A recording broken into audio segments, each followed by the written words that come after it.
আমার কিছুক্ষণ চ্যানেলে আমি কাজল দত্ত রায়। আমি একটা কবিতা বলছি, কবি সুকান্তের জনরব। পাখি সব করে রব, রাত্রি শেষ ঘোষণা চৌদিকে।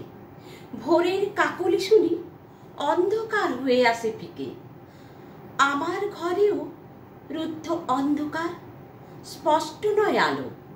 পাখিরা ভোরের বার্তা অকস্মাৎ আমাকে শোনালো।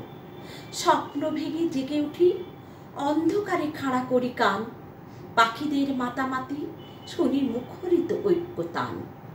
আজই রাত্রি শেষে বাইরে পাখির কলরবে, রুদ্ধ ঘরে বসে ভাবি হয়তো কিছু বা শুরু হবে।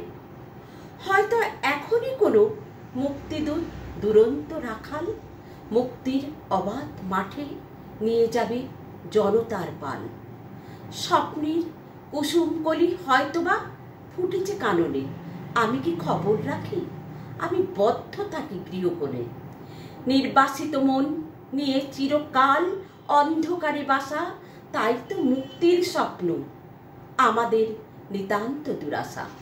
জনপাখিদের কণ্ঠে তবুও আলোর অভ্যর্থনা, দিকে দিকে প্রতিদিন অবিশ্রান্ত শুধু যায় শোনা। এরা তো নগণ্য জানি, তুচ্ছ বলে করে থাকি ঘৃণা। আলোর খবর এরা কি করে যে পায় তা জানি না।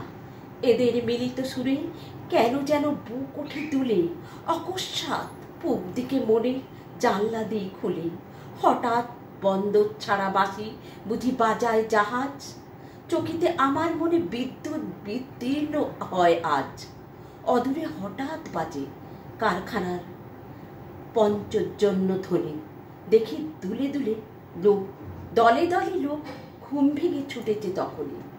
মনে হয় যদি বাজে মুক্তির কারখানায় তীব্র শাঁখ, তবে কি হবে না জমা সেখানে জনতার লাখে লাখ। জনপাখিদের গান মুখরিত হবে কি আকাশ, ভাবে নির্বাসিত মন চিরকাল অন্ধকারে বাস। পাখিদের মাতামাতি বুঝি মুক্তি নয় অসম্ভব। যদিও ওঠেনি সূর্য, তবু আজ শুনি জনরব।